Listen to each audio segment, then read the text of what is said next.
And good evening. Welcome back to another edition of How to Rock the Stage. Great to be back on a Wednesday night, streaming live on many different platforms. And if you don't know me, my name is Rich Bontrager, more commonly known as The Trigger. I'm a media marketing branding coach to help amplify you and your brand. I love making people shine on camera. Shining on camera so they can shine on stage, amplify their brand authority, and become that go-to expert that everyone loves and knows because your brand and what you do is so important. Tonight, we're going to be approaching that whole thing from just the area of podcasting. How do you take your podcast and how do you turn that into an amplifier booster for you and your brand? So tonight, we have a marvelous guest beaming on in with us. And we do want to remind you throughout the show, feel free to use the chat box and ask questions. Give us some love, give us some support as we go through this tonight. But we are going to get the show rocking and rolling for the next 30 minutes. It's all about you, your podcast, and better amplification. Lyndsay Phillips is our guest tonight, and she is the CEO of the Smooth Sailing Business Growth and Smooth Business Podcast. She's a content marketing and podcast expert, host of the Leverage Your Podcast show, and the creator of the Podcast Leverage System. And I'm going to throw this in here too. She told me she was skeptical at first about putting herself out there. How many of you deal with that? How many of you wrestle with that? And it actually paid off. She put herself out there and her business has consistently grown at 60% each year because of how she amplifies through podcasting, through media. Welcome to the stage tonight, Lyndsay Phillips. Great to have you with us tonight. Oh, you're muted still. Hang on for a second. I whooped up and everything. I went, whoop, whoop. I'll reenact it. There we go. Perfect. So good to see you again. Podcasting 101. Turn on the microphone. Yeah. I know. I thought it was going to happen automatically. Great to have you with us tonight, Lyndsay. And we've already got in the chat box, people are saying hello and welcome. There we go. Mark. He's Mark, so great. With brain bumps, sign up. I did. I just let it go live this week. Oh, did you? You got the brain bump going. Awesome. I do. Mark was a guest just recently on the show. So again, it's people interconnecting and streaming. That's how I saw him. Then I DM'd him and said, "Can you please be a guest on my show?" So podcasting is all the rage. It's exploding everywhere. But again, there are a lot of people. And again, I brought up that skepticism because there's a lot of people that are still skeptic about putting themselves out there, what they need to do. So go back a little bit. What got you to break through that barrier, first of all, of podcasts and Lyndsay, this can work? Because my coach told me to. Wow. I know. I was Jim Palmer, the Dream Business Coach. And I knew I needed more exposure for my business, needed to get out there more to get more clients and really grow, next level up. And he's like, Lyndsay, you got to do videos and you got to get a podcast. And I was like, hold the phone. I don't want to do that. I'm just like, I remember I was like crapping my pants. I was like petrified. He's like, no, really. And I knew it like in my heart. I'm like, I know this is going to work. I've seen him do it. I've seen other do it. But I honestly, I'm like, who am I? And like the sound of my voice and like, blah.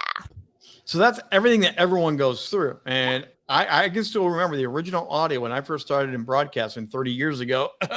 But I still have some of those early clips of that same thing because your voice in your head is not the voice of the room that people hear. One of the first things to get over is you got to get used to understanding what your room voice is, not your head voice. Mm-hmm. And as podcasters listen to their shows, the first thing they do is, No.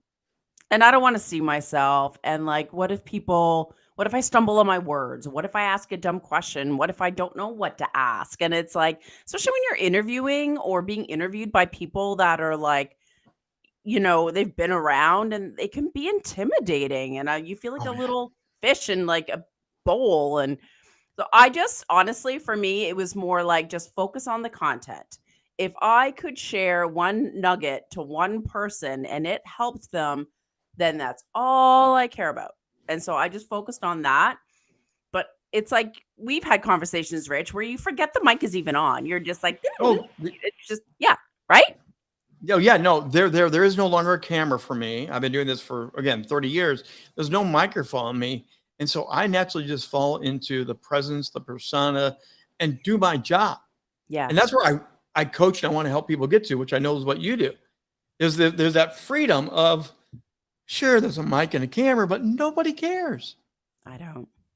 No, and it took I'm not gonna lie, it took a while to get over that. And I listened to my first few episodes of my podcast and I want to throw up. You see your first few videos and you're like, oh man, alive. But you want to know the one thing that actually turned it around for me? You know Yeah. Marie Forleo, right? She's like the goddess of all videos. And Mhm. I saw a video of hers, and she was talking about when she was first in her kitchen and the computer was on her kitchen table and like the kids were running around. So I'm like, okay, she started from somewhere. She didn't Mhm. just begin in this polished, beautiful, gorgeous studio. So I'm like, okay, I'm starting somewhere too, and it's okay.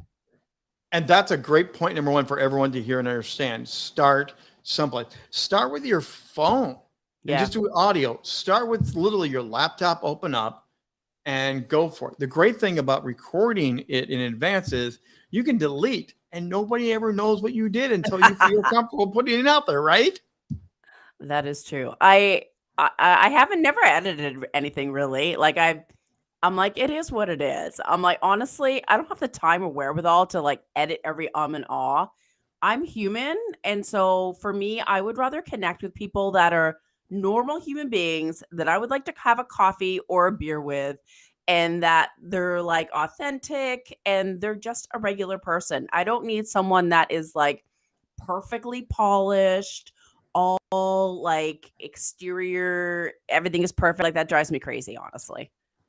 So let's get deeper now into about that boosting, not boasting, boosting your persona, your brand. Because that's the glory and the power of a good podcast. Being a guest on a podcast show. Mhm. Let's just start there. Let's not talk about hosting, but being a Yeah. guest is a great way to amplify yourself and your brand and your messaging. So what should guests on podcasts do to help their business get caught up more, exposed more? For sure. And it's funny because I always get asked, should I host or should I guest? And to me, I'm like, both are great. Yep. But it also depends on where you're at in your business and what your goals are.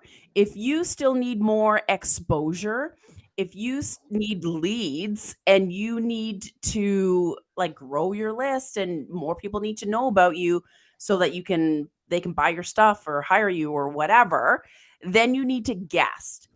But if you are like a really established business and you need to like up level your authority, and Mhm. really stand out as a leader in this space so that you can be seen as one of the top tier go-to experts, you can raise your rates, you can up level your mastermind, you can get more high tiered, high paying clients. And there's a million other goals and different reasons that we could do a whole show on. But I do just want to kind of bring that up of like, you don't just, oh, I need to host. Oh, I need to guest. It's like you really need to be strategic about it. Mhm. So doing both is great. I'm curious about this. What do you think is one of the biggest mistakes guesting people do? I've got my number one thing that they do and kind of blow it a little bit. What's your one pet peeve of guesting gone wrong? For me, I'm all about the business goals. So if you are guesting on a podcast show and you are just, oh, go to my website. If you don't give a great resource or give an effective call to action of what the listener's next step is, then I feel like you're going to get some exposure, but you're not going to get the results that are trackable and that are attainable. Does that make sense? Yes. Oh, yeah. No. And again, because you do want the business to get bumped up, to be the lead magnet, I always coach from the persona of the person and say, you are that lead magnet. The business has a name, a book, you sell Yeah. this. That's your stuff, but you are the number one lead magnet.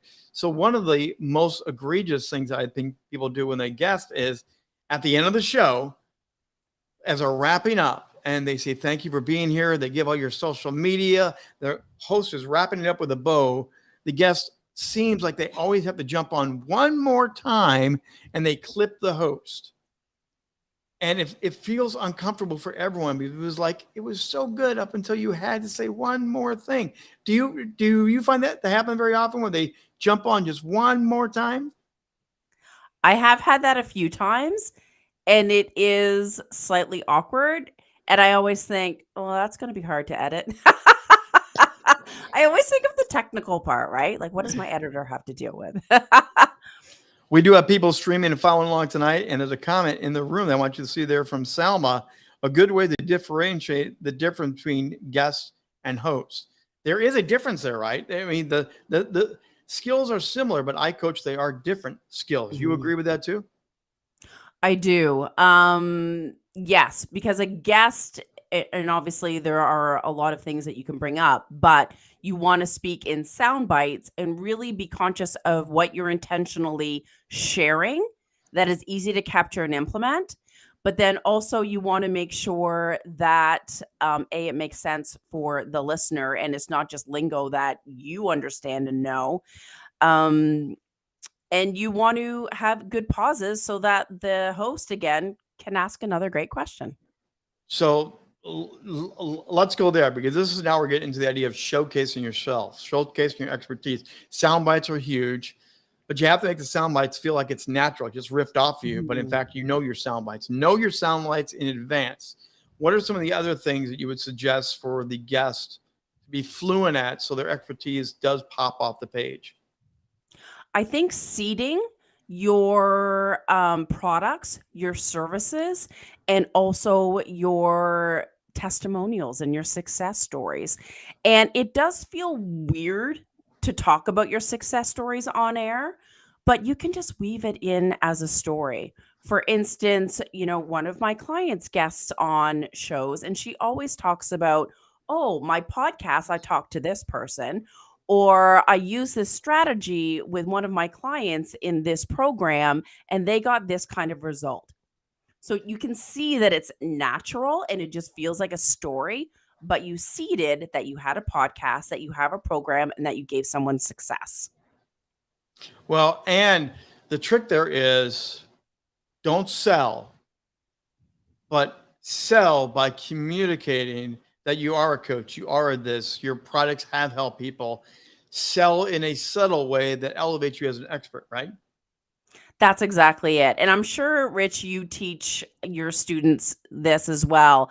It's like, it's not just your voice and how you're using your Kermit hands, as you put it. I listen. But also what you're saying and how you're saying it, your messaging is really key. So Dan is following along tonight, and look at his comment here. He's created a page that with some of those personal details, the high-res photo. So I talk about having an electronic media kit now before you go onto a show, and even having it available for anyone that wants to be on that. I think that's what Dan's describing. How much does that help you as well, to have those assets ready to go to be a guest? Oh, they're huge, because it's going to make it easy as possible for the host. So when you pitch or when you reach out to them on LinkedIn or in those different matching groups, they're going to see right away, who are they? What do they know? What is their expertise? What are their credibility, and authority amplifiers? And what are their interview topics, so that they can quickly, in an instant, picture what that guest is going to be like on their show. If they can't picture it, and if they got to do research to figure it out, it's over, man.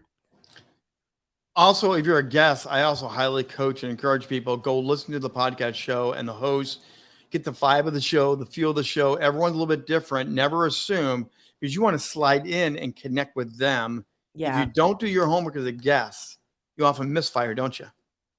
Wholeheartedly. And it just feels like you're checking off a list. Hey, can I be on your show? And it's all about you, where you got to be serving the host. hey, I, want to be on the Leverage Your Podcast show, and I want to share with the listeners how to be, more charismatic on stage so you can gain the attention of your listeners. So you really want to be tactical and give really good examples of what you being on the show is going to be like. By the way, I do want to mention we are proudly being sponsored by the National Speakers Association, the NSA. I work very closely with them, and we are partnering together. But this show is made possible by many, many people, part of the National Speakers Association. If you have questions about that, contact me, and we can link you up with amazing podcasts for authors, professional speakers. Let's go deeper diving into this, because as you get the shows now, another part of being a good guest, I believe, and I strongly stress, is promote your appearance, promote the host, get on those threads and type in and chat before the show. That's a great way to amplify yourself, isn't it? I couldn't agree more. It's part of the reason why you're guesting on a podcast show is to boost your authority, but it's also creating those relationships and networking and fostering partnerships and collaboration opportunities. And you want to be serving the host in the best way. So absolutely connect on social, check out their posts, what they've got going on, know what they're about, what audience they serve, because you want to make sure you're going to speak to the audience. And then you need to agree up front that, yes, when this goes live, of course I'm going to share it. And it's amazing how many people don't do that. Oh my God. It drives me nuts, Rich. Tell us how you really feel, please. I know. It drives me crazy, because if you're not going to share it, you're going to tick off the host. And what host is going to want to have you on if you're not going to share it? Honestly, that's just rude. And it is a great authority boosting tool. You want to leverage the heck out of it. You want to showcase, ooh, look, they had me on the show. I was on this show. I was invited as a guest expert to talk about this. There are so many different ways that you can leverage the opportunities, and so many guests of shows miss the boat by like 80%. Well, that's what I think. Mark gets the point right here. Mark is chiming in with us here tonight. Good hosts make their guests look good, but good guests make their hosts look good. And it is that symbiotic relationship, isn't it? Yeah, it's back and forth, right? It's a conversation. It's a relationship. It's not you asking me static questions and then I just like give my little monologues and then that's it. It's like, I know about you. I know what you do, and we've got a relationship, and let's have a conversation and make it feel natural and make it a win-win for both and make it more fun. Dan has this important tip here. When time permits, he produces a little video to promote it. Nice. He invests himself into this. He's not just a standby guy who's sliding on. He actually wants to make it great for everybody. Great tip there, Dan. That is good. After you do the interview, after you're done with the interview, what do you recommend for people to do? I've got also ideas, but I want to hear from you on how you say it's done, it's posted. Now what? So are you just talking about when it goes live or when the interview's over? When it goes live, what do you do? So for me, I've got a podcast leverage system for both hosts and guests.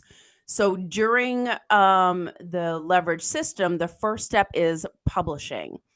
And you want to publish for results. So I actually publish like a blog post on my site that is the image and the show notes. And if there are no show notes, honestly, I create my own.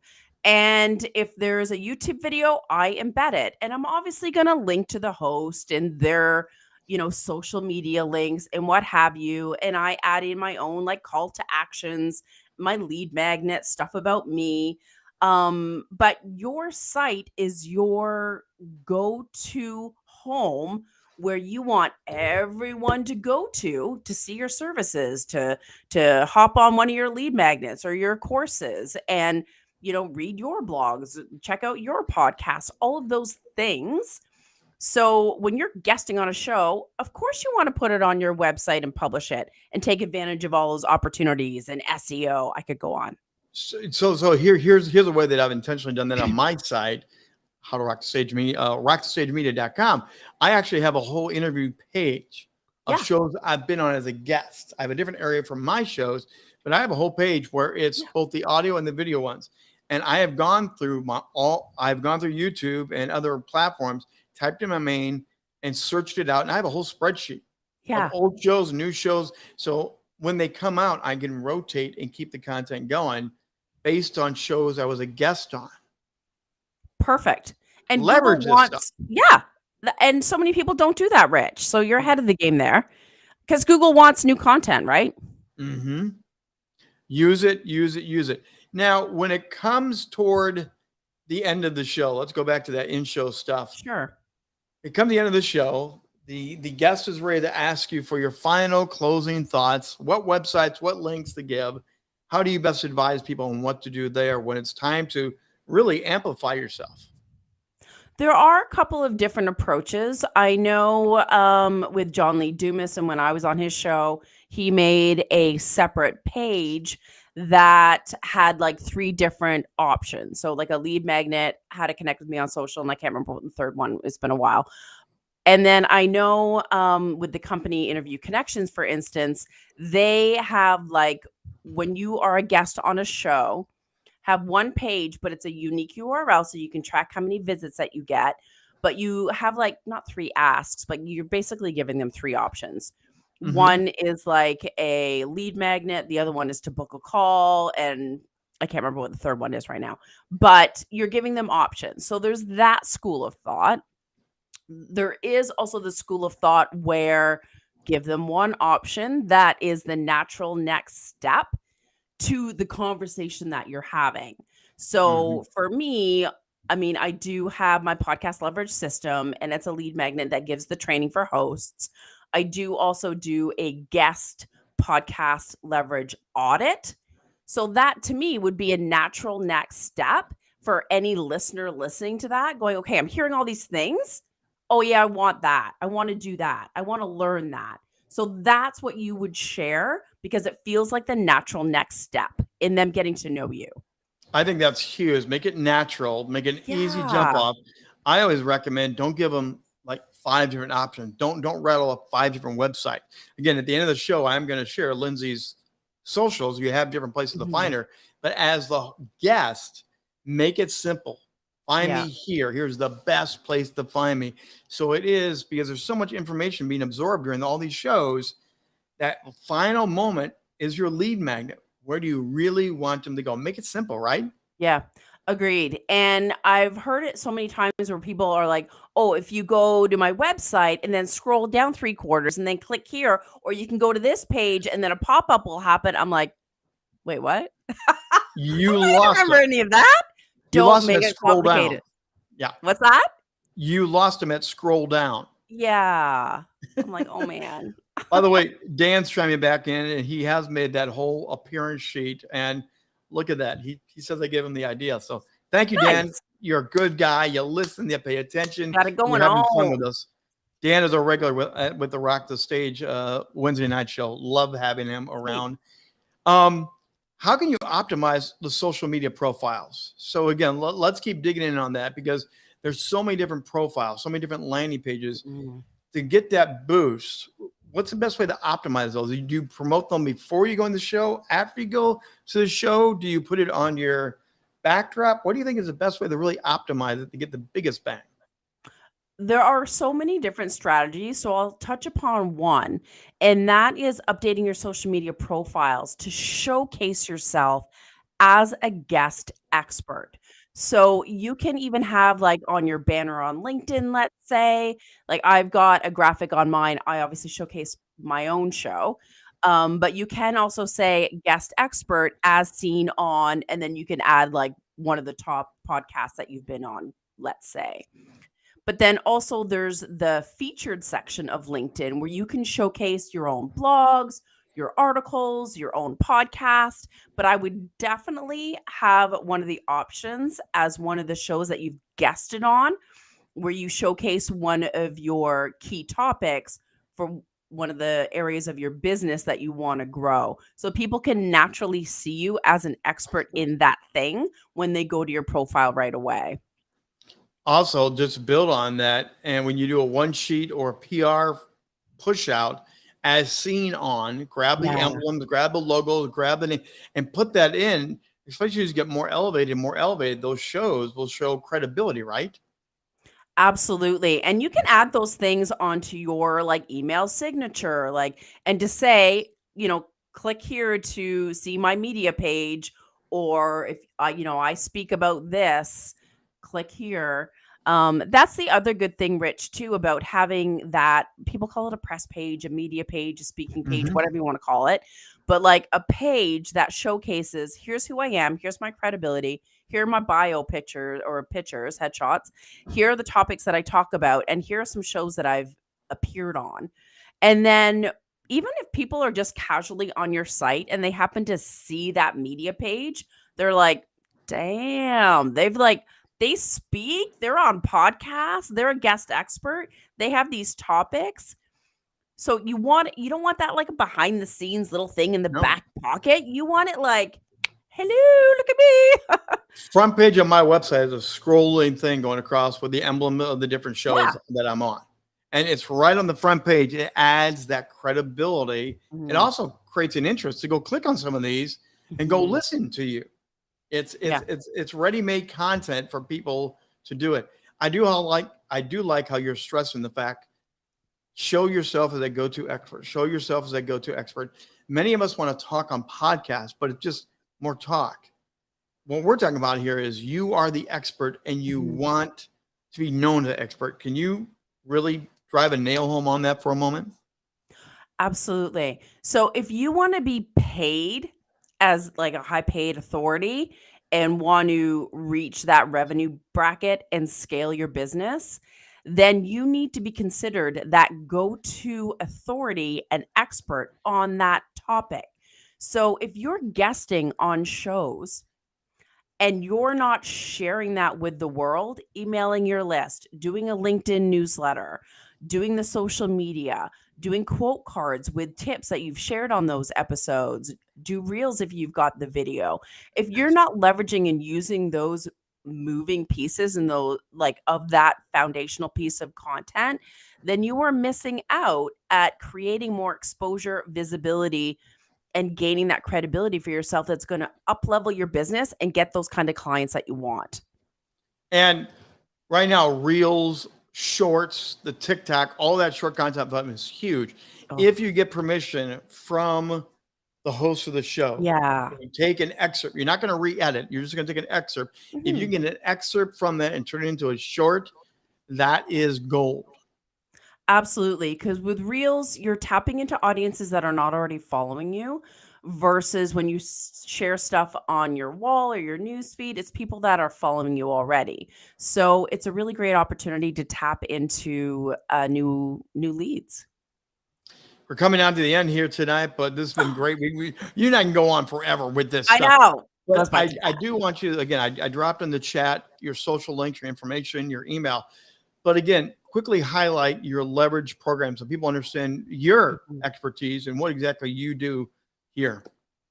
For sure. So in my podcast leverage system for guests, I look at how you publish, how you distribute, how you repurpose, and how you multiply.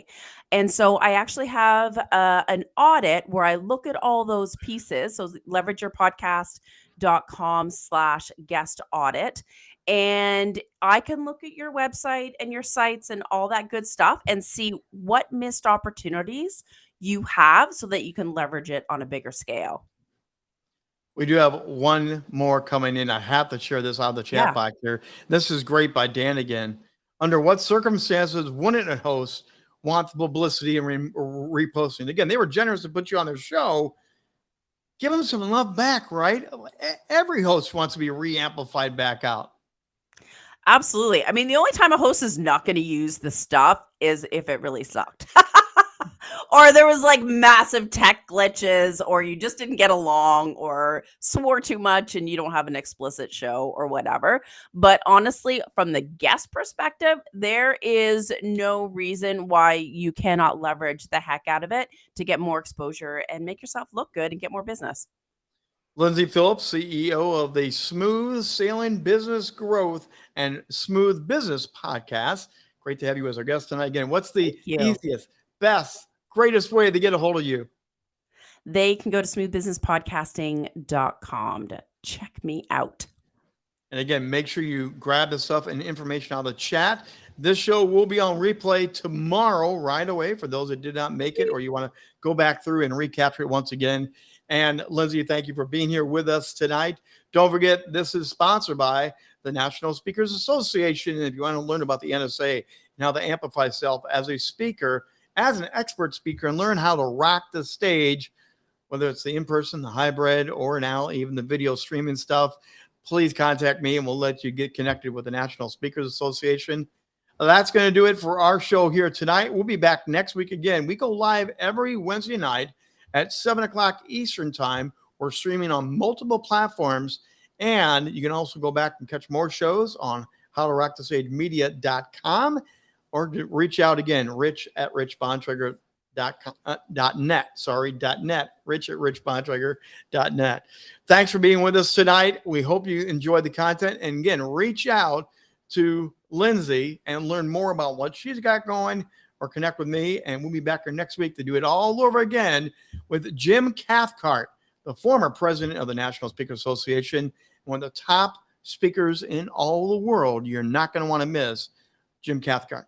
Thanks for being with us tonight. Look forward to seeing you next week again. Until then, I'm the Trigger Rich Bontrager. Stay safe and keep rocking the stage.